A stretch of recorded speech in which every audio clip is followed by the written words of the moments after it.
Welcome to Influential Sports, where passion meets precision. I'm your host, Ed, diving deep into the plays, players, and stories shaping the game. So I'm gonna get started with the August Wrestling Awards. Now, for two of these awards, I couldn't find anybody because I didn't watch a lot of wrestling this month. Tried to watch as much as I could, but for August Wrestling Awards, do this each month.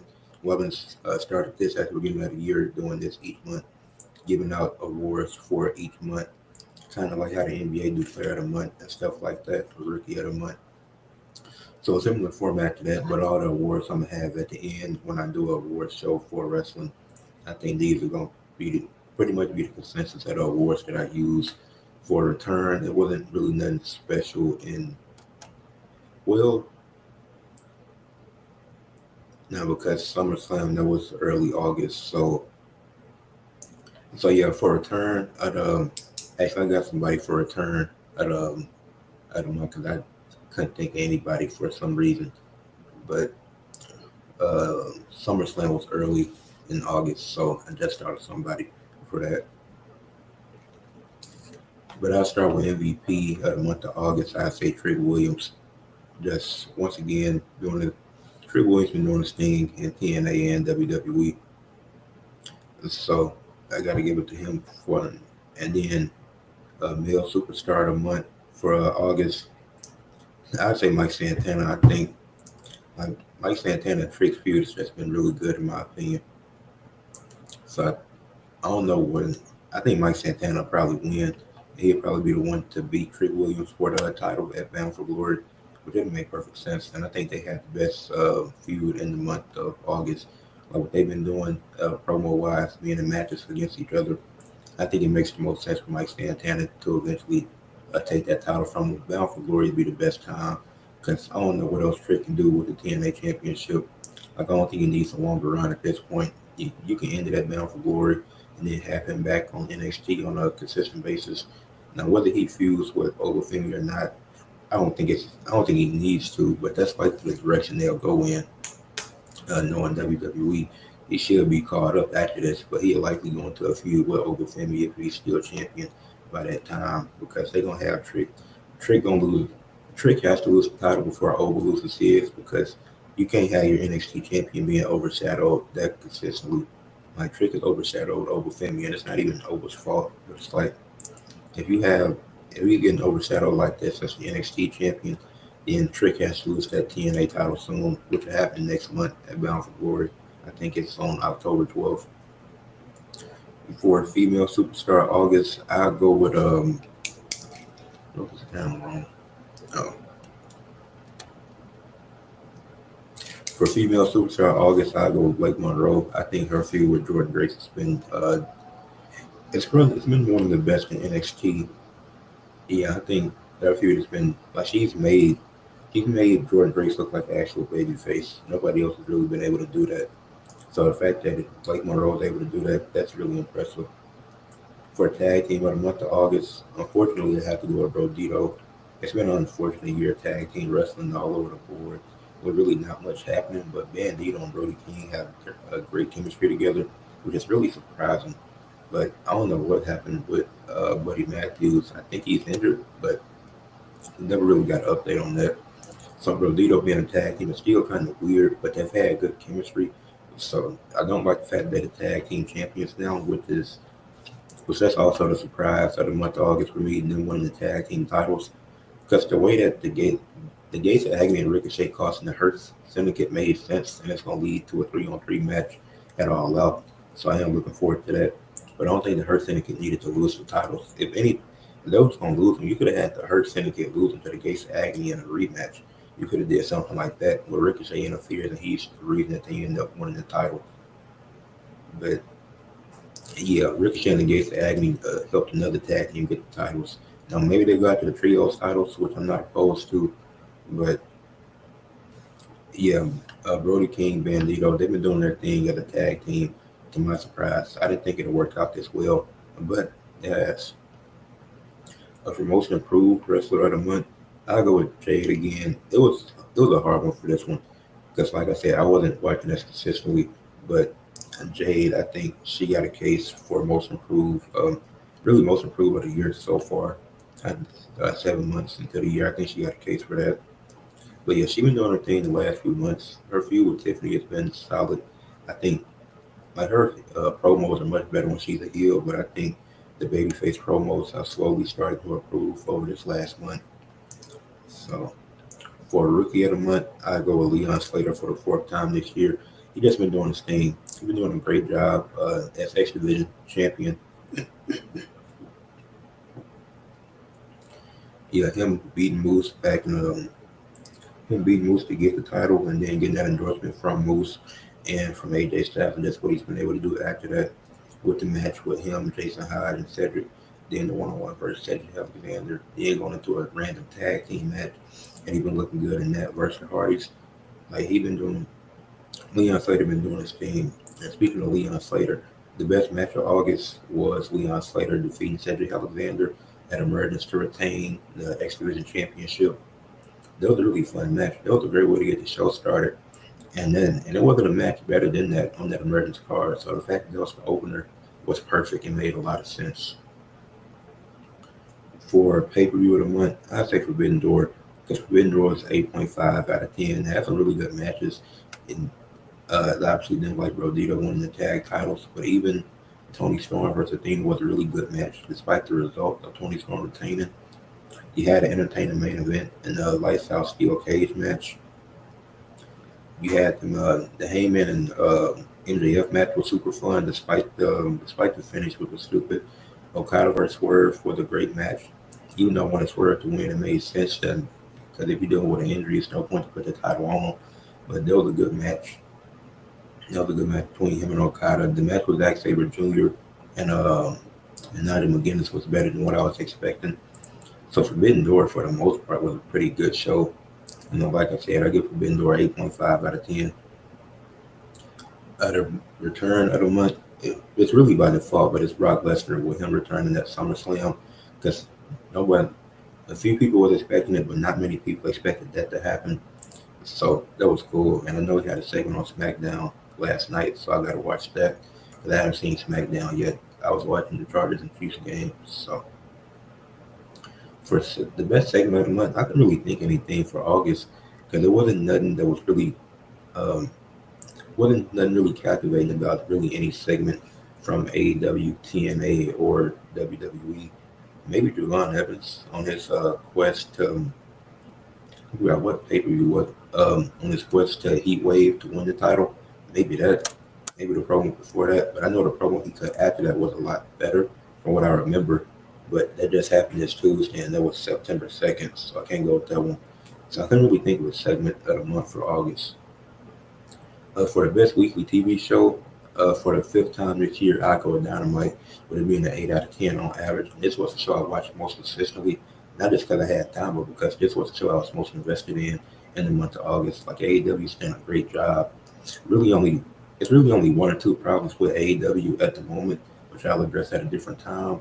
But 8 out of 10 on average for your shows, that's really good for AEW. And that's just my opinion, but I think they did a great job with Dynamite. Collision hasn't been terrible. That's the story that I just haven't had time to watch really most of the year, because it comes on Saturdays at 7.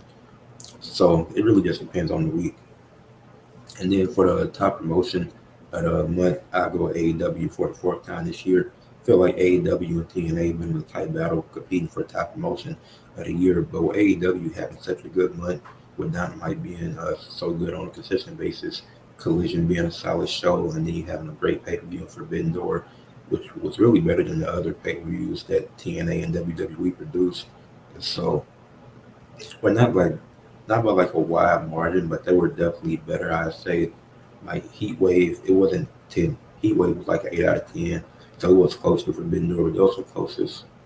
Then Emergence, I forgot. I think I gave it like a 7.5 or somewhere around there. Like none of the other pay-per-views were terrible, but it just Clash and Paris, so it's like a 6 out of 10. And that one had higher expectations, would have been the last Peacock pay-per-view. Those are my wrestling awards for the month of August. Now moving into one of the main topics of of this podcast episode. It's the Golden State Valkyries and how impressive they've been this season. The Golden State Valkyries, the expansion team, this is their first ever season in the WNBA, and they're sitting at six in the league. It's already been what's been 4 teams. Yeah, 14 out of the 13 have already been eliminated from playoff contention.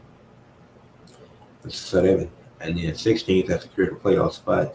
So it means there are 3 teams fighting for a playoff spot right now, and the Golden State Valkyries fit none of the cat. They fit the 16s that qualify for the playoffs, but everyone's surprised because the fact they're 23-18 and 5 games above 500, when you have multiple injuries to some of your star players, it's really surprising. Like the Fever, Storm, and Sparks are the 3 teams fighting for the last 2 playoff spots. But there's a world where the Valkyries could jump to Liberty if they stay how hot they've been. The Golden State Valkyries they're currently on a 5-game winning streak, and they're 7-3 in their last 10 games. They're the first expansion team in WNBA history to clinch a playoff berth in their first ever year.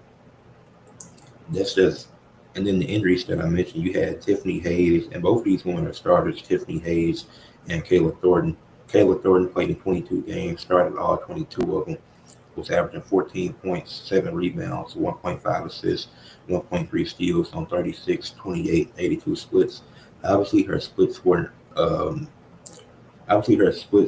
best, but what she was doing was she was giving them the 14 points, getting them rebounds. It was like it's really hard. You would think that it's hard to replace that, and they struggled those first few games. I think, well, they ended up beating the Wings. They beat my Dallas Wings anyway, so they didn't struggle against us. But they struggled for those first few games. Well, for the most part, it was just a lot more difficult for them to win games, but they found a way to do it. And Tiffany Hayes, who played in 26 games and started most of them, there was a few games she didn't start in, but she was averaging 11.7 points, 3.8 rebounds, 3 assists per game on 41 and 40, 80 splits, and she was shooting 40% from 3 on about 3.6 attempts per game. So you lose your best 3-point shooter, who's also giving you solid playmaking, giving you almost 4 rebounds and almost 12 points a night. So you lose both of them not even 30 games into the season, and it's a 44-game season. So you have both of them are only able to play half the season. And Tiffany Hayes played a little bit over half at the 26 mark, but Kayla Thornton played exactly half because she's out for the season. And then Tiffany Hayes, I don't know if she'll be able to come back, but she hasn't played since August 22nd. And they're still 6 in the league. They're still, and some of the teams that they're better than you wouldn't expect, and now we already named the 3 that's in contention for the playoffs in the Fever, who Caitlin Clark's dealt with an injury all year, Caitlin Clark being out has definitely affected the Indiana Fever. I don't care what anybody says, she's definitely affected them with her being out, not being able to play. She's still the best. Even if you don't think she's the best player, you think she's the second best player, she still has a huge impact on that team. The Storm, you could have predicted that the Storm would get worse, but I didn't expect them to be I didn't expect them to be worse than the Valkyries, than the Sparks. I saw them in this range. I said they'll be around 7-9 fighting for a playoff spot. But then the Mystics, I didn't expect the Valkyries to be better than the Mystics. But even they was competing for the playoffs for a while, but they're eliminated now with a 16-26 record at this point in the season. But then with Connecticut, and I expect them to be worse. The Wings, I didn't expect us to only have 9 wins, but also didn't expect Paige to be injured and out as long as she was. Then Chicago, that's just like a really weird ran organization. And I would have thought Chicago would have been better. So, yeah, the Valkyries, they really surprised people.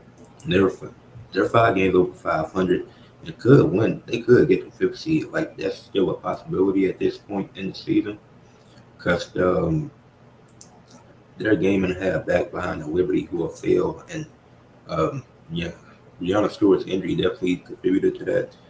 But the Valkyries, Veronica Verdon, she's been doing her thing. And I got to look at the Valkyries that I was looking for. But Yeah, but not having Caleb Thornton and Tiffany Hayes, two starters, you would have think that would have affected them, but it really hasn't for the most part. But you still got Veronica Verdon, who's putting up 12 points per game, giving you 6 assists and 4 rebounds. So she's giving you good playmaking, and she's getting a steal per game while also shooting 35% from three. So while you lost one of your best 3 point shooters in Tiffany Hayes, you still had another good one in Veronica Verdon. And then I'm just looking at some of the other key pieces on this team that have also contributed in a great way. Like for the most part, like this team is really getting contributions out of everybody. Like it's no set star. Like Kayla Thornton, I felt like having the best player up until her injury, of course. But it's not like a set star on this team. And I'm pretty sure Tiffany Hayes. I think Tiffany Hayes was their all star this year because of where they were and how good of a season they were. They had to have an all star. But even if you look at Salone, I might be saying her name wrong. She's giving you 5 rebounds and 11 points per game. And then what's crazy is you don't even have nobody getting a crazy amount of blocks, but you got a few women getting you 1 steal per game. You got Monique Billings giving you 7 points and 5 rebounds, somewhere similar to that. You got other good playmakers like Julie Van Loo, who's getting you 4 assists per game. Shooting 21% from three, which is crazy. I would have thought she was shooting better than that. But this team has been really surprising. This team, I don't know if they'll win I don't think they can win a series, but they'll definitely win a playoff game. Because I'm pretty sure, I don't know if the first round is expanded or not. I got to check that again. But you can see, like, where they're at now, I don't know if they will face the Aces now, so the Aces will probably sweep them. But if they could jump the Liberty and play the Mercury, like I could see that being a really competitive series. But it's still a possibility they get the Aces because the Aces and Mercury have the same record. Or then if the Dream fall, you wouldn't want that. But I think the Mercury is the one team that Golden State could compete with. I don't think they'll win against any other teams above them. But I think everybody that's above them they could compete with. Really, aside from the Aces and the Lynx, I think it's gonna be I think the Ace is the only team that can compete with the Lynx at this point in the season. They're on a 13-game winning streak. So, yeah, it's been, and they just beat the Lynx, who are the only 30-win team in the league this year. So, we're going to see where that goes. But the Impact recap, this one I have in my other notebook, so I didn't want to write it down again. But I give this week's episode of Impact a 9 out of 10. I think it was a pretty good episode. It was a really good episode for the most part. It was really only two issues I had with the show. The show started in a good way. I seen a promo with Santino. I finally seen how it started because I just seen Mike Santana's part. But he made the match for Bound for Glory between Trick and Mike Santana, which makes the most sense because who else would it be for Bound for Glory? But this was a good promo by Mike Santana to get the show started. And yeah, it was nothing too crazy, but Mike Santana made it known that his goal is to win that TNA World Championship. He's gonna bring it home to TNA, which I think he will. It makes the most sense.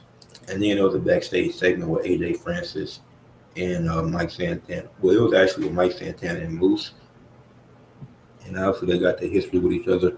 But Moose was like he's hoping that Mike Santana can win the title and bring it back to TNA. Then AJ Francis interrupted the segment, and AJ Francis started. He was on the phone with Trick, and he interrupted. Then he started talking smack to Moose, and that set up a match for next week. So that'll be this upcoming Thursday between the two former NFL players. I think Moose will probably get the win unless Rich Swann interferes and helps AJ Francis get the win. And then you had a segment with the Hardy Boys and Mars Sade. And they were ready for Order 4. That's essentially what the promo was. It wasn't nothing. Uh, the promo wasn't bad, but it was just kind of basic. It was a basic backstage interview, so it didn't really lead to no. I mean, it led to the match later, but the match was already set in stone. So then you had Frank Kazarian and Matt Cardona in and yeah, they had a match kind of randomly. I was I was multitasking, so I had the Eagles game on too. So I didn't really hear most. I didn't hear a few parts of the promo, but for them, because it was Ryan Nimmo that was out there, he got involved in the match a few times, but and Frankie ended up winning. It was a very solid match. Then Frankie attacked him post match, basic match, nothing too crazy, nothing that I didn't have a problem with anything that happened here. Had as Ash by Elegance had her celebration. She said claimed that she was the savior of TNA, which she kind of is, since she brought the Knockouts Championship back to TNA where it belongs. But then Masha Slamovich interrupted, and she was like, she wanted another shot at the title. And then she really walked into a one-on-three battle before Zab Brookside and Lake King Lee had to make the save. Then the inspiration came out there for whatever reason. It was a 5-on-3 or a 5-on-4 disadvantage since the Elegance brand got the personal content here too. But at first match that's gonna happen. I think that's a victory road, and whoever wins that has somebody else they have to face at Bound for Glory, which that somebody else happens to be Indy Hartwell, and she won a number one contenders triple threat match following that segment between Danny Luna and Jody Threat. This was a cool match. Danny Luna really she refused to hold back. Then Jody Threat, she did a dive on the outside. She did a suicide dive on the outside to Danny Luna and Indy Hartwell. And then you had Jody Threat and Danny Luna just trading blows, going back and forth. That finally happened. Then Jody Threat did like a driver to Danny Luna, but Indy Hartwell was able to break it up to save the match. And Indy Hartwell ended up pinning Danny Luna to become the number one. Now she pinned Jody Threat to become the number one contender for the Knockouts Championship. So Masha and Ash is gonna happen at Victory Road, if I'm not mistaken. Then Indy Hartwell is gonna face the winner of that at Bound for Glory. But after the match, Danny Luna attacked both Jody Threat. Well, she attacked Indy Hartwell. Jody Threat tried to break it up, so she attacked her as well. So that was. I don't really know what they're doing with Danny Luna at this point. Like her being the heel doesn't even make sense. I'm not liking it. Maybe she can prove me wrong, but so far I'm not liking the direction it's going in because it just feels kind of out of place. Like I don't expect much to come of this. Maybe she can prove me wrong, but I don't really have much faith in what's going to happen with this. Then you had Joe Hendry calling out Eric Young, a pretty basic segment. They're going to have a match. Hopefully it's at Victory Road. That would make the most sense because obviously Joe was attacked by Eric Young last week. Really forgot what Eric Young's response was because it wasn't.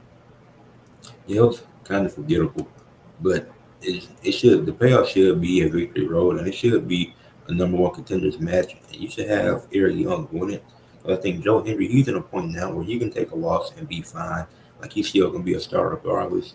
And the Northern Army got to get involved. Like I don't see Eric Young beating him clean, but if you had other people get involved in the match towards the Northern Army and obviously the plans is coming that you got to keep building that up. So you can't have him saying the statement of the plans is coming, then he loses to Joe Hendry. Like he has to win this match. There's no other way. He has to win this match. It's as simple as that. And then he had the main event, which was Order 4 taking on the Hardy Boys and Mara Sade, Wilster Great Hands, and Tasha Steele from Order 4, as Mustafa Ali wasn't there. And then you had Matt Hardy start the match with John Scholar, and they had a decent start. Jeff did a leg drop to John Scholar while he was on the ropes. Then Mara Sade and Jeff, they did a triple DDT to Order 4, which was a cool spot. Then Mara Sade, she started delivered a few knees to the face of Tasha Steeles. Then Agent Zero got involved, and the ref saw it this time finally, and the ref rejected Agent Zero, sending him to the back. And I think it was John Scholar. He had to calm him down, tell him to just go to the back because if he didn't, it would have got him DQ'd. So he just had to go to the back. And then Mara Sade, she clotheslined Tasha Steeles and did a swing blade. And then Jason Hyde, he started grabbing Mara Sade's hair, but Jeff Hardy, he caught him and then he hit it was Matt, I think. He hit the side effect, and then there was a splash, but John Scholar kicked out of that. That wasn't enough. But Mara Sade hit the finisher on Tasha Steeles, and then it was a twist of fate and a moonsault by Mara Sade and a swan time by Jeff, and that ended up winning them the match. and it ended early. It was still about 3 or 4 minutes left in the show, so I figured something was going to happen. So after the Hardys and Marshall, they celebrated their win. Nick Nemeth returned with his brother Ryan Nemeth, and they the took out the Hardys. Nick hit the zigzag, and then they stared down Marshall, and Nick super kicked Marshall. It didn't connect at all, which obviously it was too close for him to connect to make it believable because she was like right there, so it was hard to make it connect. I know, and she took a few bumps from in, so I know Nick probably didn't want to hit her super hard, but the kick didn't connect at all. Which that just happens sometimes, but yeah, it was very clear that that kick was not connected.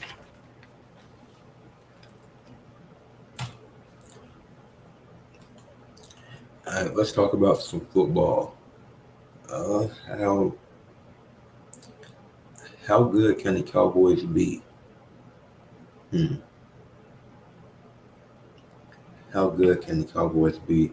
I think after that opening night game with the Cowboys and Eagles, it showed a lot about both teams, and I think in a good regard for both of them because the Eagles, it was a lot they had to deal with in that game. So, but let's just talk about the game itself in general. Let's do a deeper dive on the game, and it was a very good game until the weather delay, which I don't think that happens if. And you see these in the comments. I'm using these so I can pin them so you know what the topic of the podcast is. But let's talk about how the game started. Jalen Carter gets ejected 6 seconds into the game. And there's been a lot of controversy about this, about Dak spitting first. And the problem is Dak spit on the ground. Whether he spit towards Jalen Carter or not, he spit on the ground. So he could have been directly looking at him. He still spit on the ground. Jalen Carter walked up to him, spit on Dak Prescott. Now, I don't know how people feel about that. You can say what you want. But I think that doesn't justify spitting on somebody else. And then I know Jalen Carter had a post game presser about it. I don't feel like watching it. There's no excuse to spit on somebody else. Whether he spit at you, he still spit on the ground. So you could have did the same thing and just spit on the ground. If you're really that mad, you could have just punched him. Because you spitting on him, you finna start a new disease. Like I can you can't justify him spitting on somebody 6 seconds into the game. Well, you can say Dak baited him whether you want to or not. He didn't spit on Jalen Carter. Jalen Carter spit on him. So I don't know how those are like those are two different things. Spitting on the ground and spitting on another person, that's two different things. So Jalen Carter was done for doing that. And whether Dak baited him or not, he still shouldn't spit on another human, no matter who it is. That's stupid. What could Dak have possibly said or did that was so crazy that makes you spit on him? Because spitting on the ground is not crazy. But Jalen Carter got ejected 6 seconds into the game, and that made it really easy for the Cowboys to run. Without having Jalen Carter, it was easy for Javonte Williams to run all over us in that first quarter, and Javonte Williams got a touchdown to start the game, and the Cowboys would take a 7-0 lead.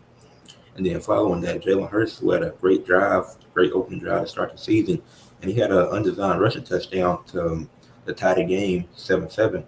There was nobody open, so he just ran in for the touchdown, which I don't know why people want Jalen Hurts to force a pass so much. If he has open green grass or open turf to get a touchdown, why not just go for it instead of forcing a pass? That could be an interception or a turnover worthy play. Tied it up for us. Then after that, and it was and how close this game was in the first quarter. I mean, in the first half was really surprising because then Javonte Williams would rush for a second touchdown, putting Dallas up 14-7. So that was like Javonte Williams had a really strong first quarter. I think that was at the end of the first, near the start of the second quarter. And then the Cowboys went away from Javonte Williams after that, which was really surprising.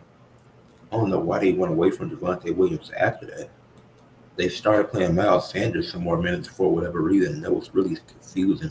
And I don't understand why they did that. But then Jalen Hurts had another undesigned run. Couldn't find nobody. Couldn't find nobody in the end zone, so just rushed for a touchdown to get a second touchdown of the first half to tie the game 14-14. And then the Eagles finally got a stop on Dallas. They didn't stop him from scoring, but they stopped him from getting to the red zone to where Brandon Aubrey had to tie it up with a field goal, 17-7, and 17-14. The Cowboys would take the lead, and then following that, another scroll happened to Barkley. He cashed in for a touchdown. Finally, Eagles had a good drive. He went in for a touchdown. The Eagles take a 21-17 lead.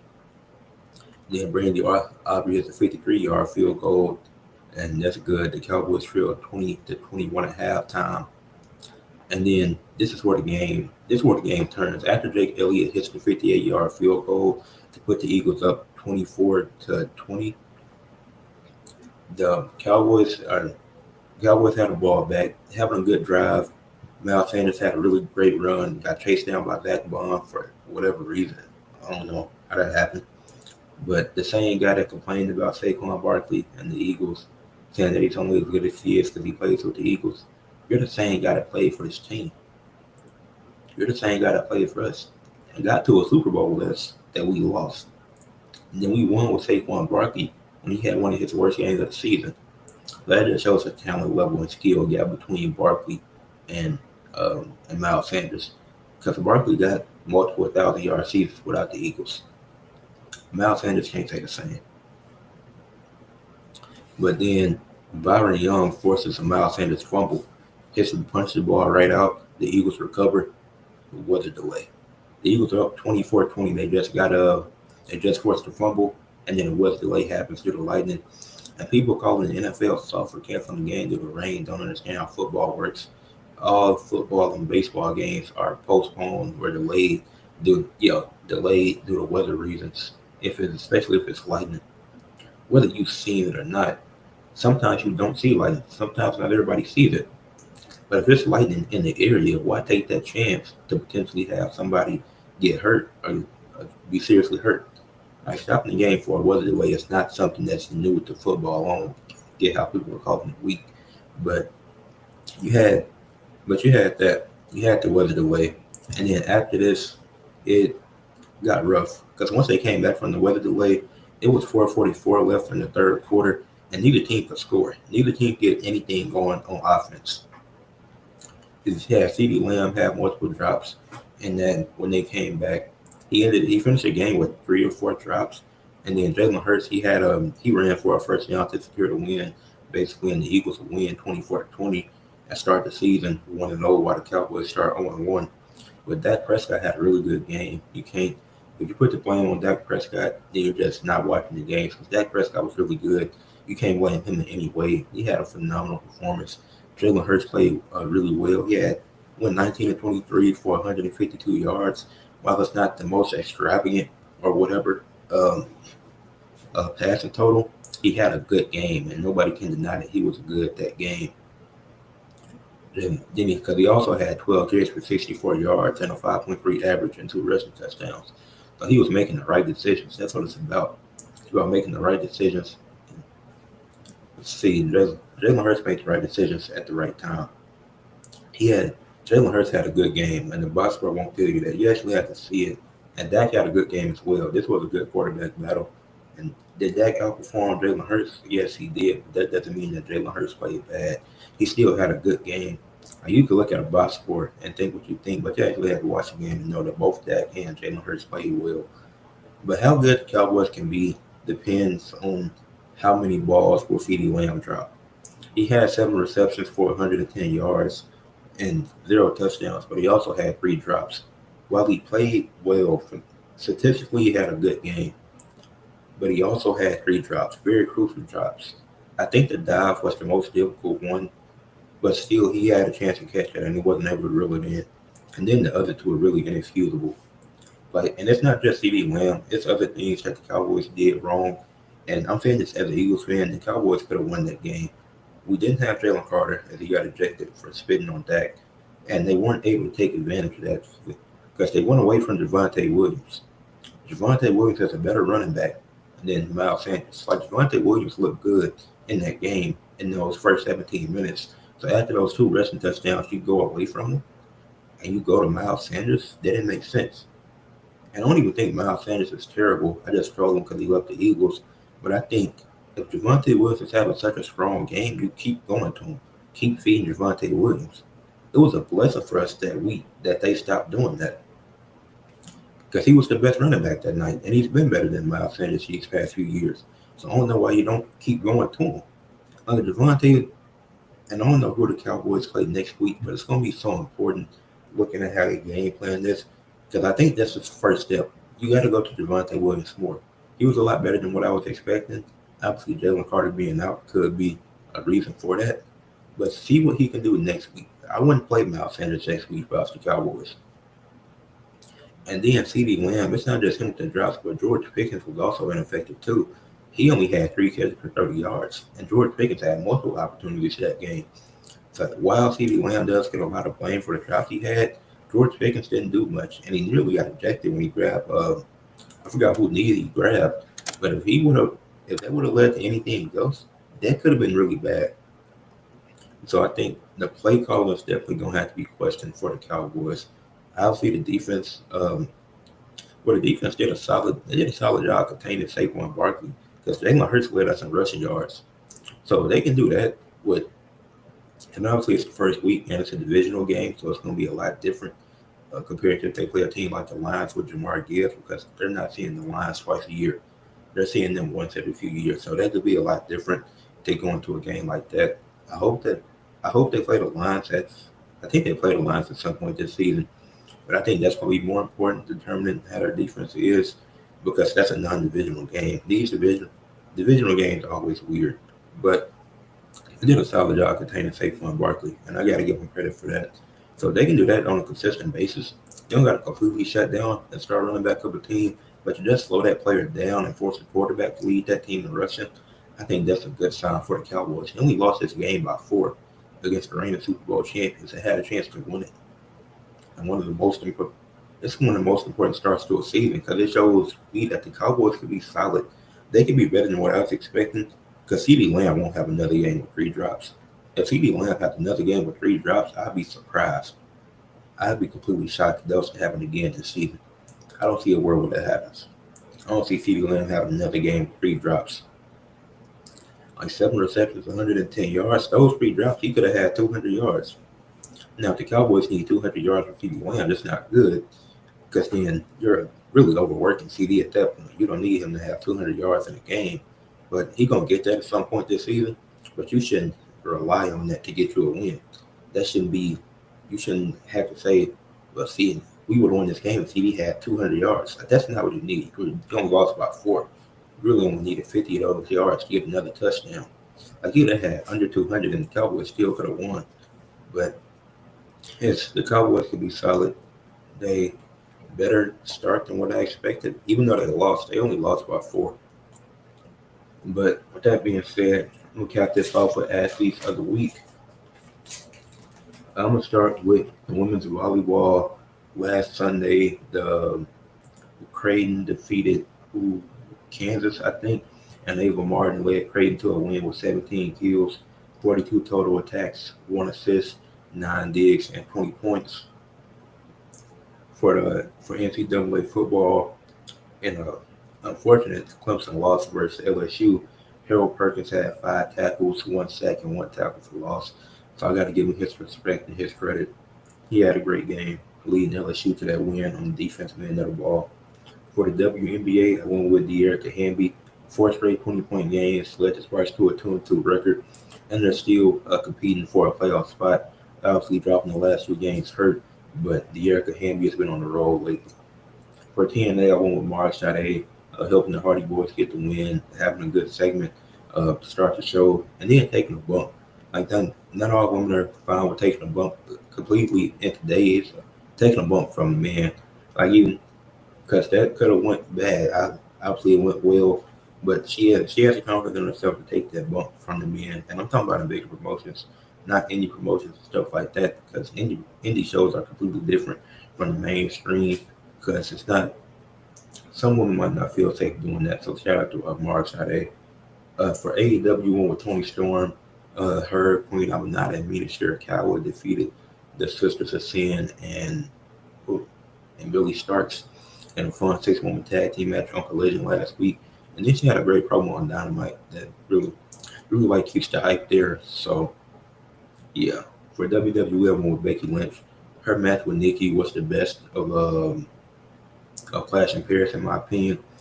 And it was just the ending that ruined it with the roll up. And then she did her promo against CM Punk, was very funny. And like I said, I haven't seen SmackDown, so I got to go back and watch that. But yeah, shout out to Becky Lynch. Then for the NFL, it's only right that athlete of the week goes to Justin Herbert. Finally, it's been 4 years since he's achieved his feat of defeating the Chiefs, and he made Quentin Johnson look amazing last night. He went 25 or 34, had 318 yards and 3 touchdowns with 7 carries and 32 yards. Had a 19-yard run on 3rd and 14 to secure the win for the Chargers. Starting the season off right, starting the season off with an MVP campaign. This is great to see. This is the biggest win in Justin Herbert's career. Obviously, he's been to the playoffs once before, but for the first time in 4 years, he led his Chargers to a victory against the Chiefs. That's a special accomplishment. That's a special feat. Like I said, a 19-yard run on 3rd and 14. That's not something that's going to show up in the box score. Like you see 7 carries for 32 yards. So you see, oh, that's cool, but you don't realize that he had a 19-yard run on 3rd and 14 in a position that you shouldn't be in that late in the game, having a 3rd and 14. But he was the reason the Chargers won that game. 2 touchdowns to Quentin Johnson, 1 to Keenan Allen, and a 27-21 win, and a very good game. This was a great way for the Chargers to get the season started. Neutral site too, overseas game, and he didn't miss a beat. 3 touchdown game, 318 yards. Have the stats are there, and I tested there too. Because not only did he show up in the stat sheets, he showed up on screen too. He was phenomenal in all aspects of the game, and I predicted the Chargers to win in Week 1. So I'm 2-0 so far in Week 1 predictions with the Chargers and Eagles. So shout out to Justin Herbert. That's a great showing. But make sure y'all leave a like on the screen, comment, share for others to see after this is over, because I'm finna end it. And yeah, like, comment, share, subscribe if you're new. But yeah, and I'll see y'all later tonight with another stream. So make sure y'all tuned in for the AJ Lee versus Nikki Bella debate tonight at 6 p.m. Eastern Time on my YouTube channel here at F1 Sports.